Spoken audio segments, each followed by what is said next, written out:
Je suis Caillouin Ludovic, donc j'étais entrepreneur. Maintenant, j'aimerais faire apiculteur. Je commençais déjà à essayer de monter des vidéos pour moi sur les réseaux sociaux, c'était un peu compliqué. Donc j'apprenais avec les vidéos YouTube et tout, parce qu'il y a quand même pas mal de choses qui nous aident pas mal. Et puis avec le CPF, j'ai eu la chance de pouvoir faire quand même quelque chose d'un peu plus approfondi, donc je me suis lancé. Donc ça veut dire que je me suis pas trompé. Mais ouais, c'était surtout d'abord la première approche avec le commercial et tout, ça a été très clair. Il y a eu ce feeling surtout. Je suis apiculteur de loisirs pour l'instant. 50 ruches, on est considéré comme apiculteur de loisirs. Bah ça est bien tombé par rapport à la saison, parce que la période apicole était très calme. J'ai profité de l'hiver pour pouvoir faire ça justement. Donc un petit peu le soir et un petit peu le week-end. Que je faisais à mon rythme quand j'étais calme et posé. Et je faisais module par module. Tous les mois on s'appelait, on faisait le point. Après bon, j'avançais vite parce que comme dit c'était la période hivernale. Donc pour moi c'était un petit peu plus cool. Donc ça m'a permis quand même de pas mal bosser dessus. J'ai vraiment bien accroché. Donc je passais des heures et des heures et des heures. Donc voilà, je voulais apprendre vite. Je voulais tout comprendre. Donc ouais, je me suis organisé en fonction en fait. Et puis vous qui me suiviez derrière et qui me boostez à chaque fois, c'est surtout pour pouvoir me projeter dans la réalisation.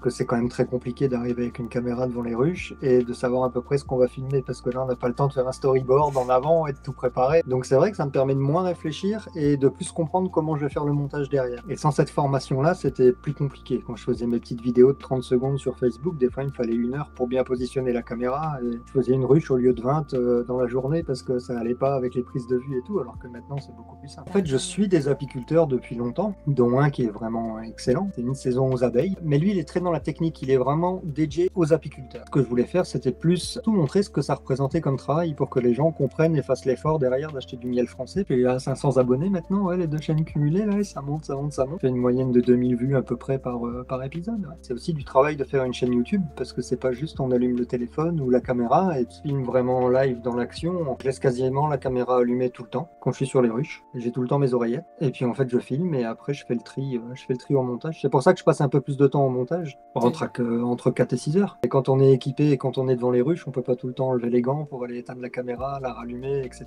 Donc généralement, je la mets bien en place au bon endroit et je la laisse tourner. L'idée de la chaîne, c'est de faire se regrouper plus d'apiculteurs. Donc l'idée, moi, c'est avec la chaîne de se regrouper à plusieurs apiculteurs, justement, pour qu'on puisse tous se faire connaître ensemble. La plus grosse difficulté pour moi, c'était d'avoir le matériel qu'il fallait pour pouvoir faire les exercices. Donc il y avait beaucoup d'indulgence, hein. Tout le monde comprenait que voilà, si on n'avait pas le matériel, il fallait juste le spécifier. Mais c'est vrai qu'il y a des exercices où ça demande, pardon, quand même dans la gamme professionnelle, donc c'est normal qu'on ait du matériel en conséquence, normalement, si on veut vraiment faire son métier. Donc c'est vrai que ça limite. Ouais, j'ai quand même des exercices où j'étais pas mal limité par rapport à ça. Ouais. Ils ont été super cool. On m'a dit tout de suite, ma mentor justement m'a dit tout de suite, surtout vous inquiétez pas si vous n'avez pas le matériel, on ne demande pas non plus de faire des investissements de dingue pour pouvoir faire cette formation-là, donc non.